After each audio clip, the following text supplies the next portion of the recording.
वृंदावन के वृक्ष को मरम न जाने कोई, यहाँ डाल डाल और पात पात श्री राधे राधे होए। प्रेम से बोलिए श्री राधा कृष्ण भगवान की जय। तुलसी शालिग्राम की जय। ओम नमः शिवाय। एक समय की बात है, श्री ठाकुर जी मंदिर के महंत जी, जो कि प्रभु जी के बहुत ही प्रिय भक्त थे, अपने कुछ शिष्यों को साथ लेकर दक्षिण में तीर्थ दर्शन करते हुए एक नगर में पहुँचे। संध्या का समय था। मार्ग में बहुत ही रमणीय उपवन देख महंत जी का मन हुआ कि यहाँ कुछ देर विश्राम करें, भोजन प्रसाद बनाकर हरि नाम कीर्तन करें। संयोग से वह स्थान एक वैश्या का था। वैश्या वहीं पास के भवन में रहती थी। महंत जी और उनके शिष्यों को इस बात का पता नहीं था कि जिस जगह वे रुके हैं, विश्राम और भोजन प्रसादी कर रहे हैं, वह स्थान एक वैश्या का है। वैश्या भी दूर से अपने भवन से हरि भक्तों की क्रियाओं का आनंद ले रही थी। द्वार पर बहुत सुंदर सुंदर श्वेत वस्त्र धारण किए हुए अपने साथ अपने ठाकुर जी को भी लाए। आज मानो संतों के प्रभाव से पाप आसक्त उस वैश्या के हृदय में भी प्रभु का प्रेम उपज लगा गया। स्वयं को भागी जान उसने संतों को कोई व्यथा ना हो यह जानकर अपने बारे में कुछ ना बताकर दूर से ही अपने भवन से ठाकुर जी के दर्शनों का आनंद लेती रही। जब सभी संतों का भजन कीर्तन समाप्त हुआ तो अंत में वैश्या ने एक थाल में बहुत सारी स्वर्ण मुद्राएं लेकर महंत जी के सामने प्रस्तुत की और महंत जी को प्रणाम किया। बताया कि वह स्थान मेरा है, मैं यहाँ की मालकिन हूँ।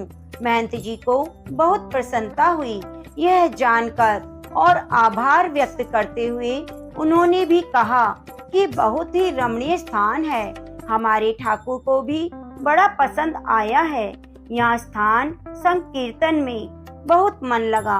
अब वैश्या ने स्वर्ण से भरा हुआ थाल महंत जी की सेवा में प्रस्तुत किया। सच्चे संतों का स्वभाव होता है कि वे बिना जाने किसी भी अयोग्य व्यक्ति का धन और सेवा नहीं लेते, शास्त्र भी अनुमति नहीं देते। महंत जी ने उस वैश्या से कहा, हम बिना जाने यह धन स्वीकार नहीं कर सकते, आपने किस तरह से यह धन अर्जित किया है। वैश्या ने भी द्वार पर आए संतों से झूठ न कहकर सारी बात सच सच बता दी कि मैं एक वैश्या हूँ, समाज के आसक्त पुरुषों को रिझाती हूँ, उसी से मैंने यह धन एकत्रित किया है। इतना कहकर वह महंत जी के चरणों में पूर्ण समर्पण करके फूट फूट कर रोने लगी। महंत जी ने श्री ठाकुर जी की भक्ति का दान देने का अनुग्रह करने लगी। महंत जी को दया आई उसके इस अनुग्रह पर, लेकिन वे बड़े धर्म संकट में पड़ गए। यदि वैश्या का धन स्वीकार किया तो धर्म की हानि होगी, यदि शरण में आए हुए को स्वीकार नहीं किया, मार्ग नहीं दिखाया, तो भी संत धर्म की हानि होगी। अब महंत जी अपने ठाकुर जी का ध्यान किया, उन्हीं को साक्षी कर वैश्या के सामने शर्त रखी और कहा, हम तो धन स्वीकार नहीं कर सकते, यदि तुम हृदय से अपने इस बुरे कर्म को छोड़ना चाहती हो तो ऐसा करो, इस पाप कर्म से अर्जित हुई सारी संपत्ति को तुरंत बेचकर जो धन आए उससे हमारे ठाकुर जी के लिए सुंदर सा मुकुट बनवाओ। यदि हमारे ठाकुर जी वह मुकुट स्वीकार कर ले तो समझ लेना उन्होंने तुम्हें माफ कर दिया, अपनी कृपा प्रदान की है। वैश्या का मन तो पहले ही निर्मल हो चुका था। महंत जी की आज्ञा शिरोधार्य कर तुरंत ही संपूर्ण संपत्ति बेचकर उसने ठाकुर जी के लिए कई लाख रुपए का सुंदर मुकुट बनवाया। कुछ ही दिनों में वैश्या ने मुकुट बनवाकर अपने नगर से महंत जी के साथ ठाकुर जी मंदिर के लिए प्रस्थान किया। मंदिर पहुंचते ही जब यह बात सभी गांव वालों को और मंदिर के पुजारियों को पता चली कि अब वैश्या के धन से अर्जित मुकुट ठाकुर जी धारण करेंगे, तो सभी अपना अपना रोष व्यक्त करने लगे। महंत जी और वैश्या का मजाक उड़ाने लगे। महंत जी सिद्ध पुरुष थे और ठाकुर जी की सर्वविदित प्रेम भक्त भी थे। किसी ने उनका विरोध करने की चेष्टा ना की। अब देखिए, जैसे ही वह वैश्या मंदिर में प्रवेश करने लगी, द्वार तक पहुंची ही थी कि पूर्व का पाप बीच में आ गया। वैश्या वही रजस्वला हो गई। उसने अपना माथा पीटा और फूट फूट कर रोने लगी। मूर्छित होकर भूमि पर गिर पड़ी। सोचने लगी, संत की कृपा हुई, ठाकुर जी का आज आश्रय प्राप्त होने ही वाला था कि रजस्वला हो गई, मंदिर में जाने के लायक ना रही। सब लोग हंसी उड़ाने लगे। पुजारी भी महंत को कोसने लगे। अब महंत जी भी क्या करते। उन्होंने वैश्या के हाथ से मुकुट लेकर स्वयं ठाकुर जी के गर्भगृह में प्रवेश किया और ठाकुर जी को मुकुट पहनाने लगे। इधर महंत जी बार बार मुकुट प्रभु के मस्तक पर धराएं और ठाकुर जी तो धारण ही ना करें। मुकुट बार बार ठाकुर जी के मस्तक से गिर जाए। अब तो महंत जी भी बहुत निराश हो गए। सोचने लगे, हमसे बहुत बड़ा अपराध हुआ। शायद प्रभु ने उस वैश्य को स्वीकार ना किया, इसीलिए ठाकुर जी मुकुट ना धारण कर रहे हैं। अपने भक्त को निराश देखकर ठाकुर जी से रहा ना गया और वे श्री विग्रह से बोल पड़े, बाबा आप निराश मत होइए। हमने तो उसी दिन वैश्या को स्वीकार कर लिया था जिस दिन आपने उसे आश्वासन देकर हमारे लिए मुकुट बनवाने को कहा था। महंत जी ने कहा, प्रभु जब स्वीकार कर लिया तो फिर बेचारी का लाया हुआ मुकुट क्यों नहीं धारण करते। ठाकुर जी बोले, मुकुट तो हम उसी वैश्या के हाथ से धारण करेंगे। इतने प्रेम से लाई है तो पहनेंगे भी उसी के हाथ से। तू उसे बाहर छोड़कर आ गया, खुद मुकुट पहना रहा है मुझको। महंत जी ने कहा, प्रभु जी वो रजस्वला है, मंदिर में नहीं प्रवेश कर सकती। अब तो ठाकुर जी जिद करने लगे, इसी समय लाओ, हम उसी के हाथ से मुकुट पहनेंगे। मुकुट मंदिर के सभी पुजारियों ने प्रभु की यह आज्ञा सुन दांतों तले अंगुली दबा ली। सब हैरान हो गए। संपूर्ण मंदिर में हाहाकार मच गया। जिसने सुना वह अचंभित हो गया। ठाकुर जी की आज्ञा को सिरोधार्य रहकर सैकड़ों लोगों की उपस्थिति में वैश्या को सम्मान पूर्वक मंदिर में प्रवेश कराया गया। अपने हाथों से वैश्या ने ठाकुर जी को मुकुट धारण कराया। नयनों से अविरल आंसू की धाराएं बह रही थी, किंतु अद्भुत दशा हो गई। जरा सोचिए, ठाकुर जी भक्त की इसी दशा का तो आनंद ले रहे थे। ठाकुर जी का श्री विग्रह बहुत बड़ा होने के कारण ऊपर चढ़कर मुकुट पहनाना पड़ता है। भक्त के अश्रु से प्रभु के संपूर्ण मुखार बिंदों का मानो अभिषेक हो गया। वैश्य के मुख से शब्द नहीं निकल रहे थे, नयन अविरल अश्रु बहा रहे थे। आज ठाकुर जी ने उस प्रेम स्वरूप भेंट स्वीकार करने हेतु अपना मस्तक नीचे झुका दिया। मुकुट धारण कर वैश्या को वह पद प्रदान किया जिसके लिए बड़े बड़े देवता संत महात्मा हजारों वर्ष तप अनुष्ठान करते हैं, पर उन महाप्रभु का अनुग्रह प्राप्त करने में असमर्थ रहते हैं। दीन दयाल करुणा निधान प्रभु जब तक किसी भक्त की करुण पुकार पहुंचती है तो अपने आप को रोक नहीं पाते, दौड़े चले आते हैं। तो प्रेम से बोलिए, बांके बिहारी लाल की जय हो। प्रिय भक्तजनों, अब बड़े ही प्रेम से मनोकामनाओं को पूरी करने वाली कथा का रसपान करते हैं। एक गांव में भागवत कथा का आयोजन किया गया। पंडित जी भागवत कथा सुनाने आए। पूरे सप्ताह कथा वाचन वाला पूर्ण आहुति पर दान दक्षिणा की सामग्री इकट्ठा कर घोड़े पर बैठकर पंडित जी रवाना होने लगे। उसी गांव में एक सीधा साधा गरीब किसान रहता था।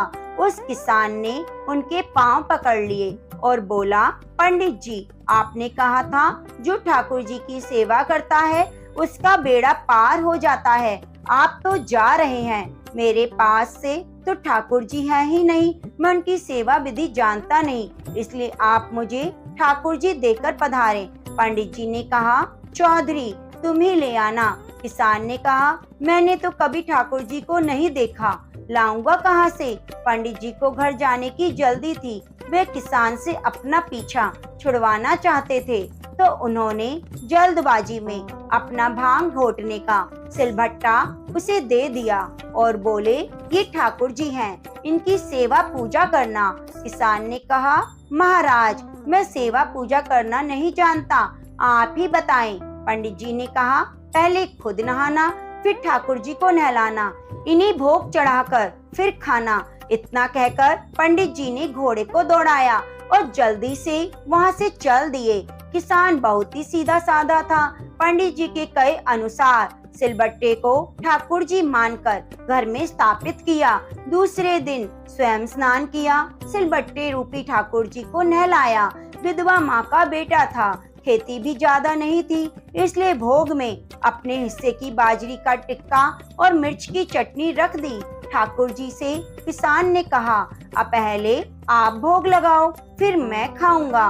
अब ठाकुर जी ने भोग नहीं लगाया तो बोला, पंडित जी तो धनवान थे, खीर पूरी मोहन भोग लगाते, मैं तो गरीब किसान का बेटा हूँ, मेरी माँ ने रोटी चटनी ही बनाई है, आप कैसे भोग लगाएंगे। साफ साफ सुन लो, मेरे पास तो यही भोग है, खीर पूरी मेरे बस की नहीं। ठाकुर जी ने भोग नहीं लगाया तो किसान सारा दिन भूखा रहा। इसी तरह वह रोज एक बाजरे का टिक्का और मिर्च की चटनी रख देता, भोग लगाने की प्रार्थना करता।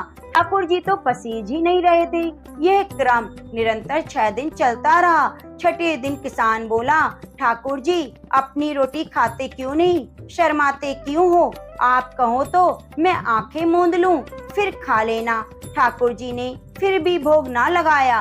किसान भी भूखा प्यासा था। 7वें दिन किसान परेशान हो गया, फूट फूट कर रोने लगा, कहने लगा, सुना है आप दीन दयाल हो, पर आप भी गरीब की कहाँ सुनते हो। मेरा रखा यह टिक्का और चटनी आखिर कहाँ खाते हो, मत खाओ, अब मुझे भी नहीं जीना। इतना कहे उसने सिलबट्टा उठाया और सिर फोड़ने को तैयार हुआ।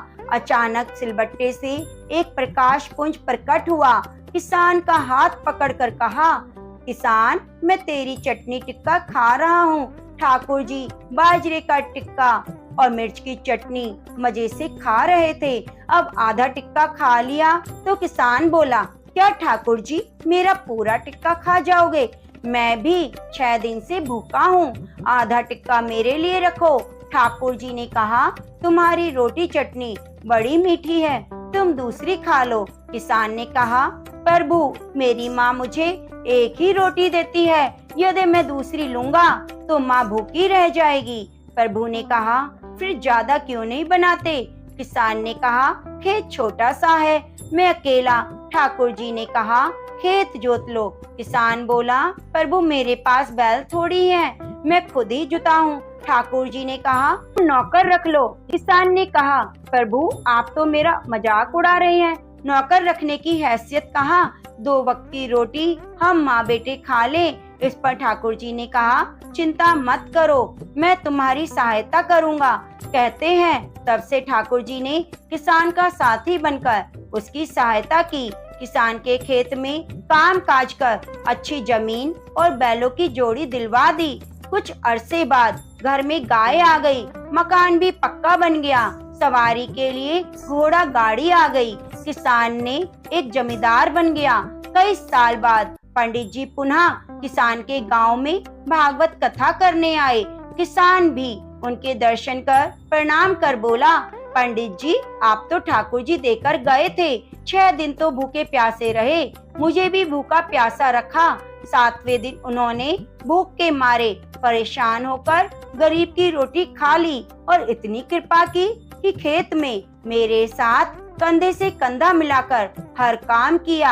अब तो हर तरह की मौज है। पंडित जी ने सोचा, मूर्ख आदमी है, मैं तो भांग घोटने का सिलबट्टा देकर गया था।